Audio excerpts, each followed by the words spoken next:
This is Inside Indiana Business Radio for the afternoon of Wednesday, September 20th, 2023. I'm Alex Brown.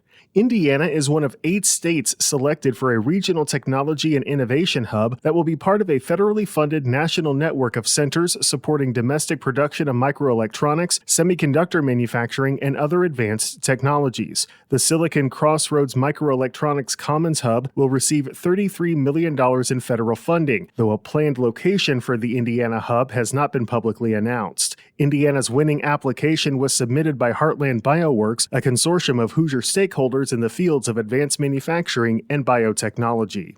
The town of Hanover has received a more than $330,000 grant from the Madison-based Bethany Legacy Foundation to support a $906,000 expansion of Hanover Park. The project will include upgraded buildings behind the baseball diamond, as well as an extended walking path around the entire park. A revamp of the park's tennis courts has already been completed.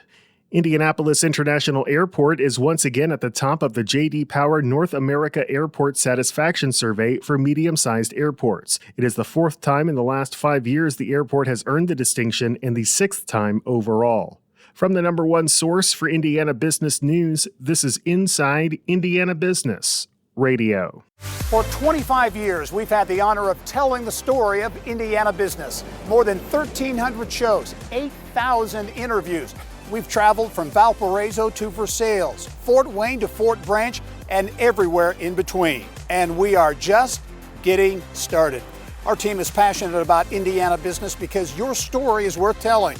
Join us every week as we travel the state to bring you Indiana's story.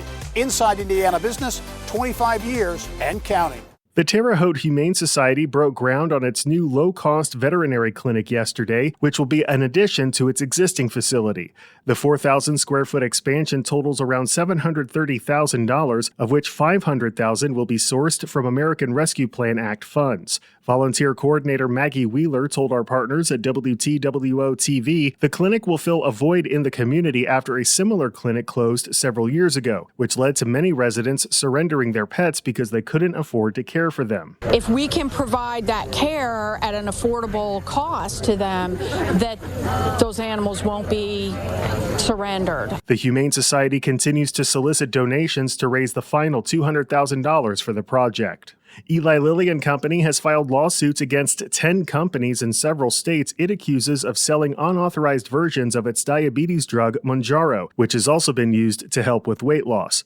Bloomberg News reports 4 of the businesses are accused of selling compounded versions of Mounjaro, which Lilly said violates state laws because the drugs have not been approved by the U.S. Food and Drug Administration. The remaining businesses, primarily medical spas and wellness clinics, are accused of selling knockoff versions of the drug under the Mounjaro name, resulting in trademark violations and false advertising. A device developed in southern Indiana is at the center of a medical milestone achieved aboard the International Space Station. Florida-based Redwire Corporation, which has a growing presence in Floyd County, has successfully 3D bioprinted the first human knee meniscus in orbit using its upgraded 3D biofabrication facility, which was originally developed in Greenville. Vice President of Corporate Advancement Rich Bowling told Business of Health reporter Kylie Valletta the goal is to help alleviate the organ donor shortage in the U.S. 22 people a day are dying on organ donor waiting lists.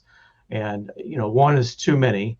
And we believe that this process, this road we're on, will be a solution to solve that. Here at Redwire in Greenville, Indiana, we have a facility we call the Payload Operations Control Center, which is just our mission control that we use to not only control our own devices that are on board the International Space Station, but also we have live video where we talk directly to the astronauts who are conducting our work for us. So to have an impact like that, again, not only on human health around the world, but also just to have an impact on what's the state of the art for NASA and for space research, and have that impact from here in Floyd County, Indiana, is just super gratifying as a native Hoosier. The 3D printed meniscus has returned to Earth and is now being evaluated and compared to actual human tissue.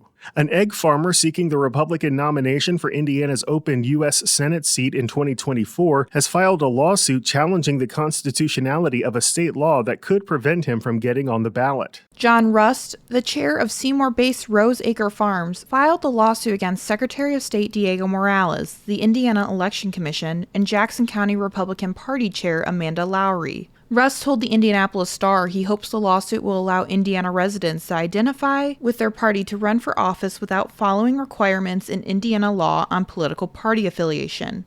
The law says a candidate's past 2 primary elections must be cast with the party the candidate is affiliated with, or a county party chair must approve the candidacy. In a lawsuit filed in Marion Superior Court in Indianapolis, Rust states that this statute, quote, should be struck down as being unconstitutionally vague and overly broad. Rust voted as a Republican in the 2016 primary, but as a Democrat in the 2012 primary. The lawsuit says he did not vote in the 2020 Republican primary due to the coronavirus pandemic and the lack of competitive Republican races in Jackson County. He said his Democratic votes went to people who he knew personally, but he said he's always been a conservative Republican and voted for Republicans in the general elections.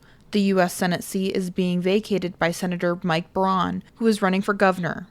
Kate Sharon, Inside Indiana Business, Radio on Demand. Ivy Tech President Sue Ellspermann is this week's guest on the Business and Beyond podcast with Gary Dick, presented by PNC, a weekly conversation with high-profile Hoosiers in business, sports, and entertainment, and beyond. Available now from your favorite podcast provider. I'm Alex Brown for Inside Indiana Business Radio on Demand.